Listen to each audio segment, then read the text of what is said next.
I woke up to find two HOA guards standing outside my gate, and they didn't move for 6 hours. At first, I thought it was some ridiculous mix-up. But when they finally spoke, my blood ran cold. They weren't here for paperwork or payments. They were here to force me to apologize to the woman who had tried to destroy me. It all began on a Wednesday morning. That was so calm it almost fooled me into believing the world had finally decided to leave me alone. The breeze moved through the pecan trees like a soft whisper. Sunlight pooled on the hood of my truck, and for a moment life actually felt peaceful. Julia was still asleep after a long night shift at the hospital, and I was in the garage, half listening to a baseball game on the radio, tightening bolts on an old lawnmower engine that had become my weekend project. Our little house sat just outside the HOA border, something I had confirmed with a land use attorney not once, but 3 times before we bought the property. I liked knowing I was free from their nonsense, no color charts, no fines, no board presidents with too much time on their hands. For 2 years it was blissful silence. Then one morning, a plain white envelope appeared in our mailbox with that dreaded HOA logo stamped in cheap black ink.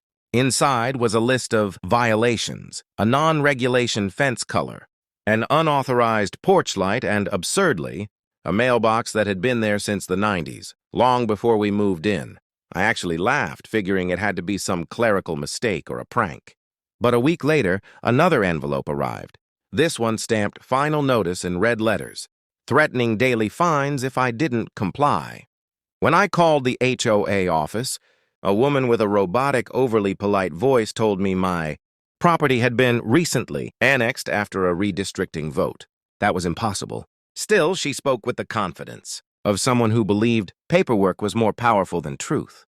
So I did what any sane person would. I gathered my records, title deeds, property maps, plat surveys, assessor data, and marched them straight to my lawyer, Phillips. He skimmed the papers, leaned back, and said, "This is pure intimidation. They're bluffing." We filed a harassment suit the next day, accusing the HOA of unlawful control. The judge barely needed 10 minutes to rule in my favor. Case closed.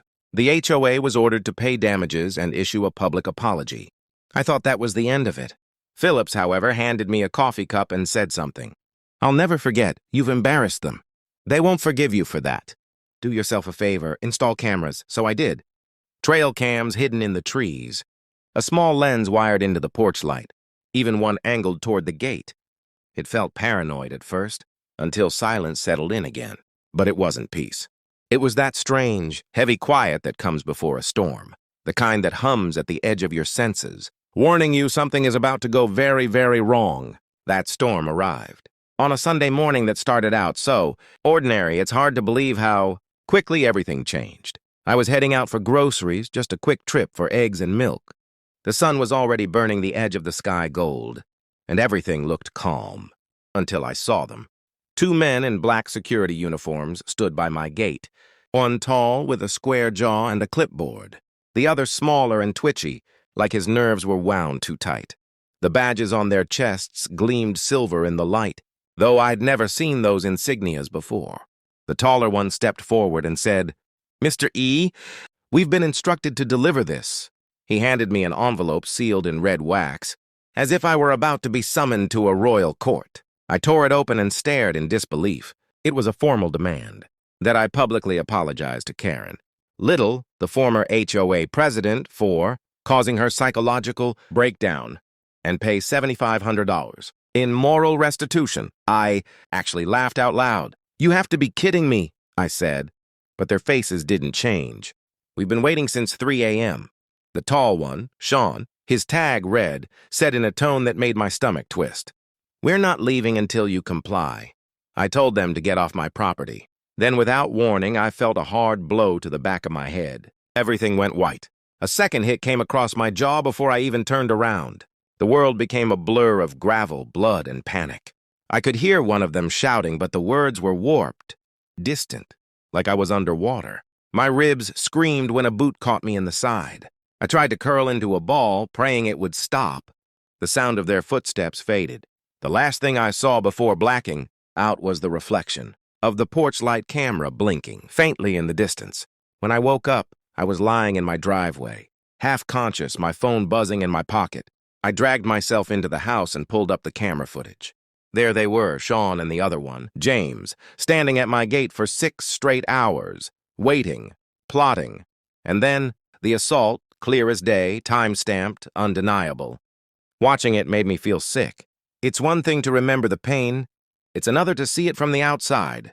To see yourself fall, helpless. I called 911 when Julia arrived home to find police cars, flashing red and blue across the yard. Her scream broke something inside me that hasn't fully healed since. The hospital became my world for a while, white walls, antiseptic smells, the rhythmic hiss of machines, 4 cracked ribs, a concussion, and a bruised kidney. The doctors patched me up, but the real damage wasn't visible. When Detective Reed came to take my statement, he listened without interrupting. Then he said quietly, "You're not the first one this HOA's intimidated, but you're the first one with evidence." He was right. The footage from my porch light camera spread like wildfire. Within days, the local paper had published screenshots of the attack. People started talking. Neighbors I hadn't seen in months stopped by the hospital with flowers and whispered apologies. "We wanted to say something," one woman said, "but we were scared of Karen." Reed returned a week later, this time with a folder. Inside were bank records, contractor forms, and signatures that tied everything together. The 2 security guards weren't officially employed by any licensed firm. They were hired under the table through a fake landscaping company that received regular payments from the HOA's discretionary fund, and every check was signed by Karen Little. It wasn't just a rogue act, it was an orchestrated attack. When Sean and James were arrested, they tried to claim they were following orders. Reed didn't buy it. Neither did the district attorney. Charges were filed: aggravated assault, conspiracy, and unlawful use of force. Karen's name wasn't on the arrest warrants, but everyone knew she'd pulled the strings. By the time Reed tried to find her, she was gone. House empty, car missing, bank accounts drained. For weeks, rumors floated around. Some said she'd fled to Arizona. Others swore she was hiding at her sister's cabin up north. But none of that mattered anymore. The HOA collapsed under the weight of its own corruption. 2 board members resigned, 1 fled the state, and the organization officially dissolved within a month. People cheered, but not me.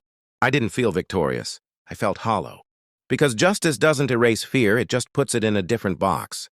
The trial came next, and I wish I could say it brought closure. It didn't. Sean and James sat stone-faced as the footage played in front of the court. The jury flinched when they saw the blows land, the way I dropped like a rag doll. It was one thing to live it, it was another to relive it in public on a screen. They were both sentenced to long prison terms, and the court ordered restitution, $320,000, as ordered by law. A check arrived weeks later, with a note scrawled in bitter handwriting, apologies not included. We used the money for new security systems, reinforced doors, and a safer car for Julia, though no amount of steel or glass can block the kind of fear that seeps into your bones. The neighborhood began to thaw after that. The silence broke. Glenn, the old HOA treasurer, stopped by one afternoon and said, "We were cowards." "You weren't." His eyes were wet when he said it, and for the first time, I realized not everyone in that organization had been a monster. Some were just trapped by fear. In the months that followed, the neighbors started helping each other again, mowing lawns, sharing meals, talking like humans instead of tenants of a dictatorship. Then, out of nowhere, I got a call from an unfamiliar number. It was a detective from Chicago. "We found her," he said. Karen had been arrested under a false name, running an elder fraud scheme in Illinois. Same arrogance, different victims. When he told me how she'd been caught because she reused her old HOA email pattern, I almost laughed. The very habit that built her little empire had undone her. Karma, as it turns out, doesn't miss deadlines. 6 months later, we hosted a small gathering at our place. Nothing fancy, just neighbors, some food, and laughter that sounded like it belonged here again. The smell of grilled meat hung in the air. Kids chased each other across lawns that once had approved grass height, memos taped to their doors, and someone brought a wooden sign that said, "This property is protected, legally and otherwise." Glenn gave a toast, short and honest. "To peace, and to the man who reminded us what standing up looks like." People clapped, not loud but heartfelt. For the first time in a long time, I felt something like peace, not the fragile kind that comes from silence, but the kind you earn by surviving the noise.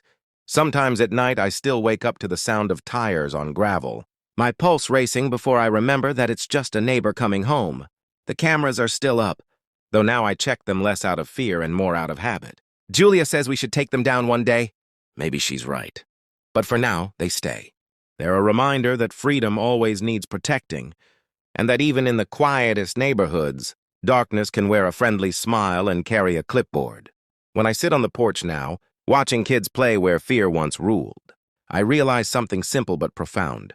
You don't defeat control with anger, you defeat it with truth, with evidence and with courage that refuses to look away.